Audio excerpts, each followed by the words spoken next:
Hey everyone, thanks for joining us here at Book Blather today. If you're new here, I'm Dave, this is Olive, and we talk about books of all types to help spread the joy of reading. So we're into horror mayhem, very exciting, and we've got a number of reviews still to do of the non-horror stuff, but today we want to take a quick break and do a tag.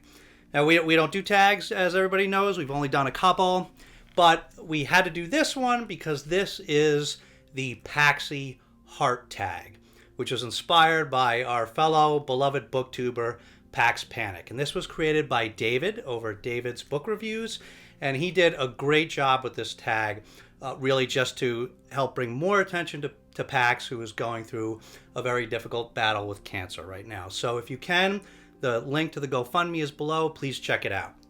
So we will get right into the tag, make this short and sweet. So the first question is, no shame.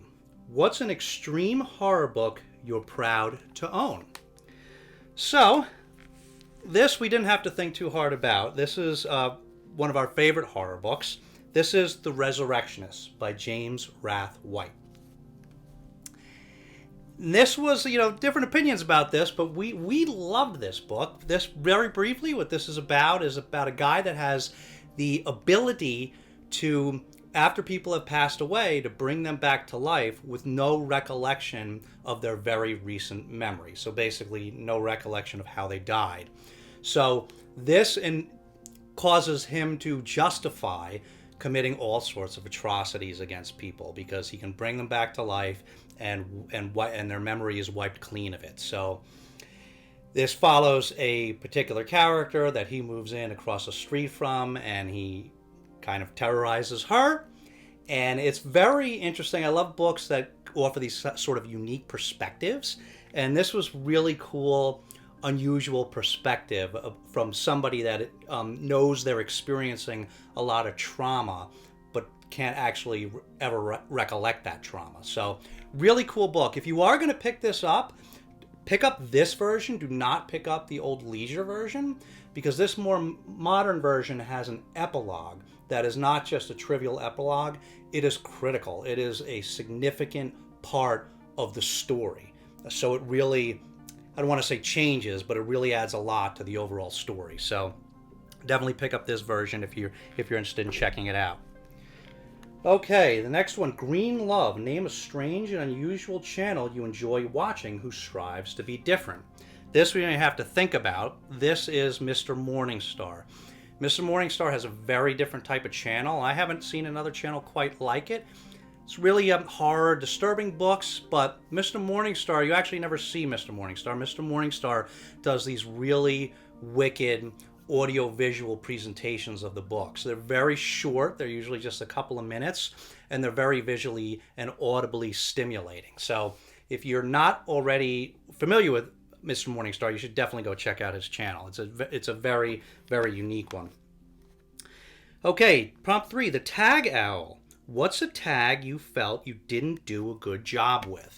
So as I said, we rarely do tags. So besides this one, I think the only ones we've done are, we did the Astounding Science Fiction tag, which was, I think we liked. We did a good job, I think.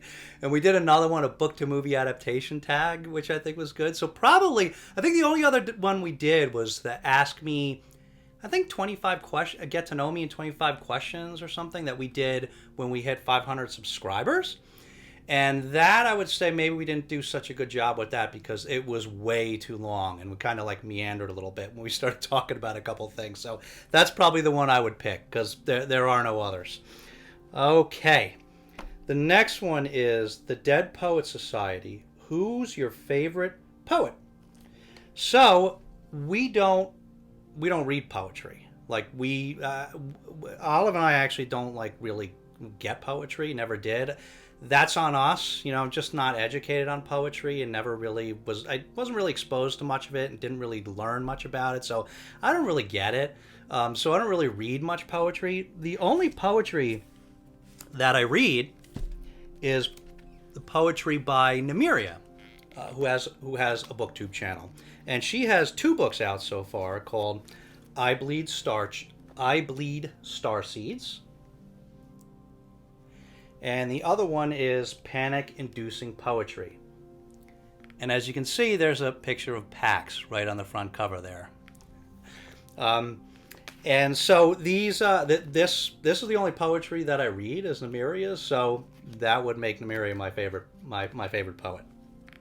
Okay, let's see. The prompt 5, Mrs. Horse. Who's your favorite sidekick or companion in a horror story? And Mrs. Horse, of course, all of these have some connection with Pax, so if you don't know what any of these mean, get over there, check out Pax's channel, subscribe, and you'll understand what all these things are referenced to. So, but this was, who is your favorite sidekick or companion in a horror story? I actually had a really tough time with this one. I was like thinking all the horror books. I thought I was going to have to skip this question.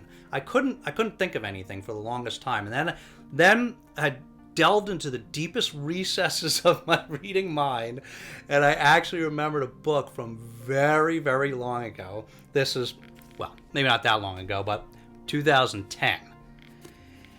And this book is Monster by A. Lee Martinez. Now, I don't know how many people have heard of this book, and I think you would call this book horror, but you could call it different things. You could call it fantasy. Maybe you could even call it sci-fi. I don't know. But I mean, I would call it horror because it involves, it involves monsters. Monster's not actually a monster, but that's the guy. I think he was just a normal guy from what I remember.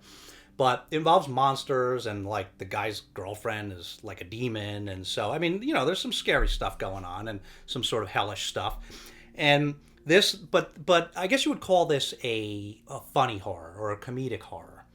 So it's not your typical horror, but this book, it was so long ago, and I still remember it fairly well because this book was so much fun.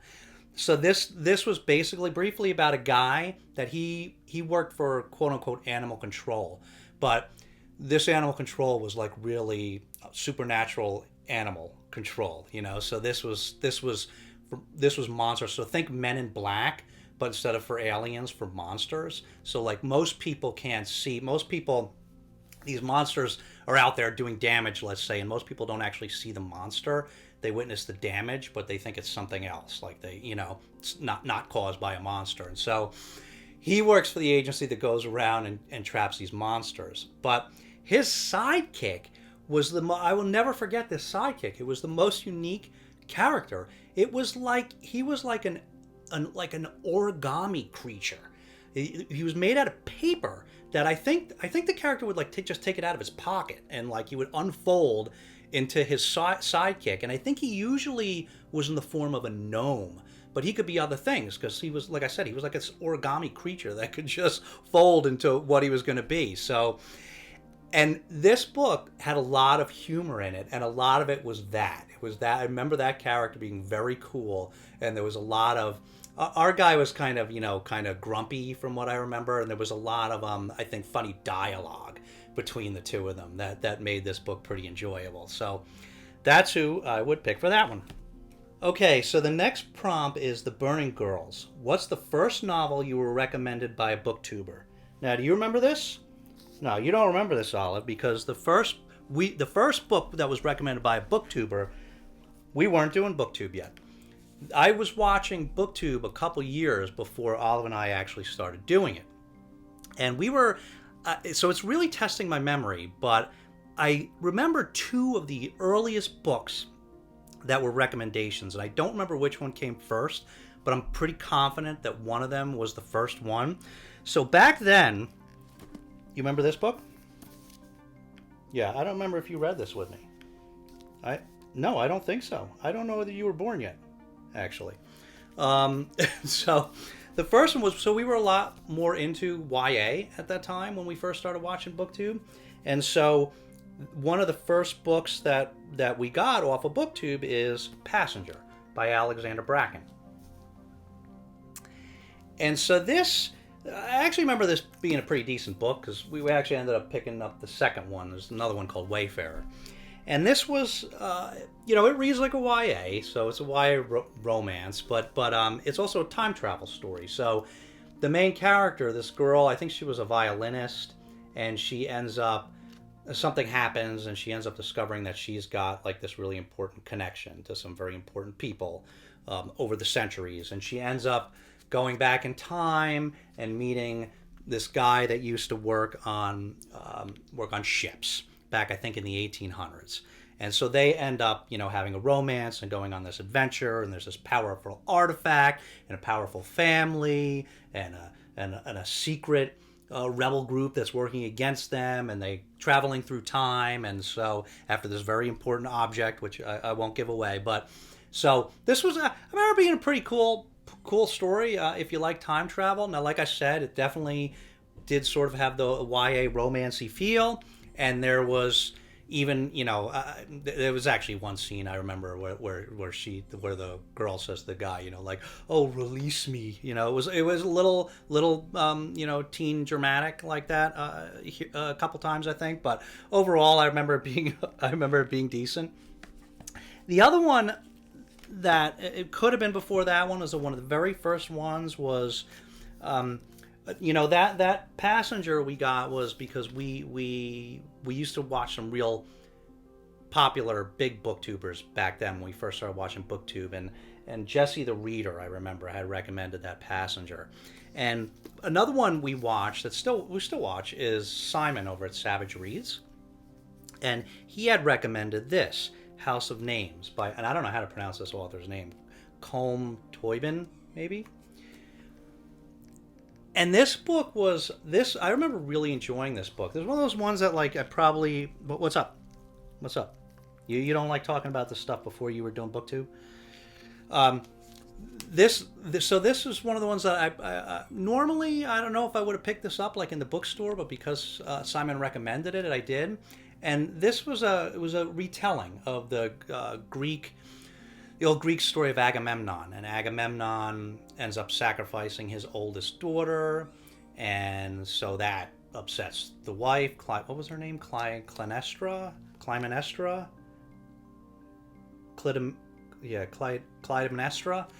I'm not pronouncing that right, I'm sure, but and so she wants to get revenge, and then her other kids want to get revenge on her, and so it's this whole Greek drama, Greek tragedy, and so it was a retelling of that, and I thought that I remember enjoying this very much, and I think a lot of it actually followed, from what I recall, most of it followed Orestes, which was Agamemnon's son. So, but I very much enjoyed this one. And but I'm not sure if that was the first one. I'm not sure if that was the first one or not, but I think it was one of those two. Okay, the next prompt is, different is good. What's a novel you have enjoyed that's outside of the genres you usually read?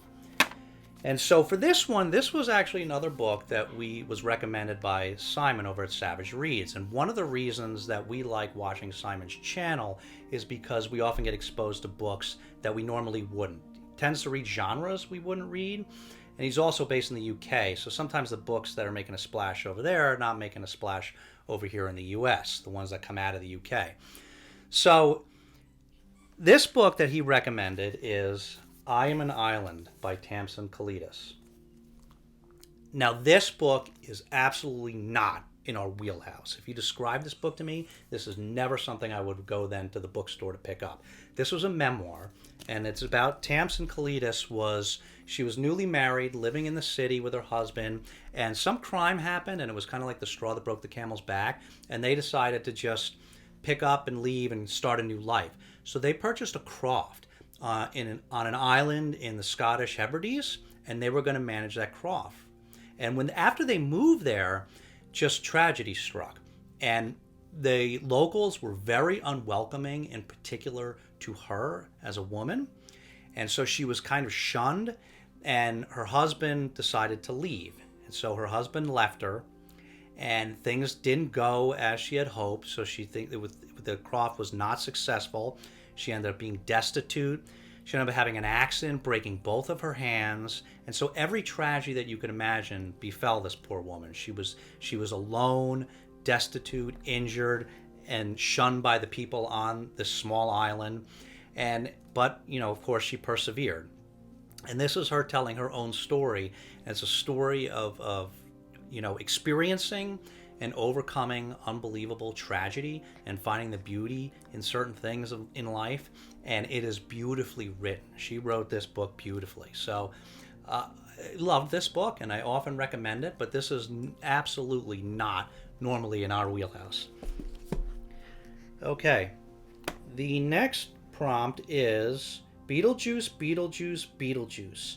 Name 3 new booktubers who you find entertaining.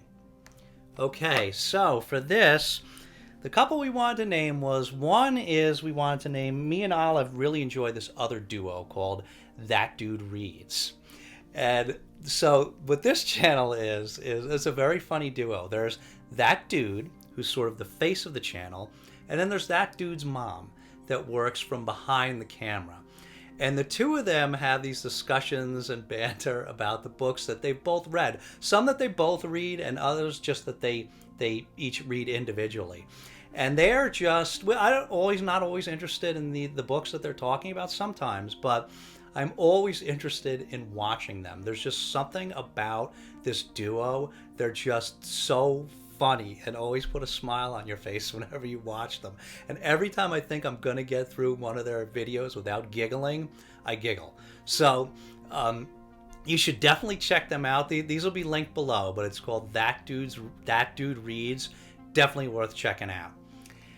Another one that, so I kept these 3. It said new, so I'm keeping them all people under 100 subscribers. So the next one is someone new to me called Wordfully Yours, and he, like his reviews, got a good channel. Just started out not that long ago, but he's got his cat that's always floating around in the air behind him when he's talking. That is always looking for treats, and they're like Olive and me. They make an interesting pair. So, Olive doesn't like that channel so much because it's a cat. But yeah, that's a funny channel. Definitely worth checking out. And so the last one I wanted to mention is it's a different case. This one is Dark Violet Dreams, and this is Emily. And Emily actually had another channel that was a decent sized channel, and she decided to put that aside and start over to focus specifically on this.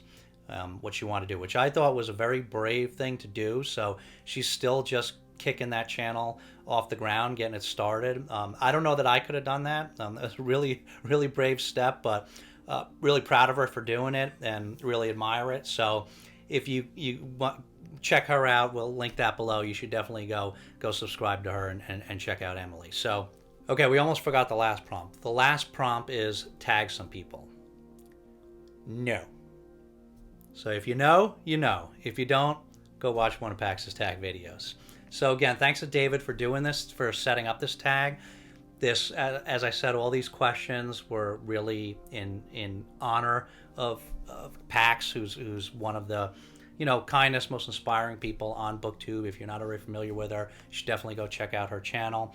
And if you can, go visit the GoFundMe page, which will be linked below. So, as always, thanks so much for watching. Take care of yourselves and each other, and we'll see you next time.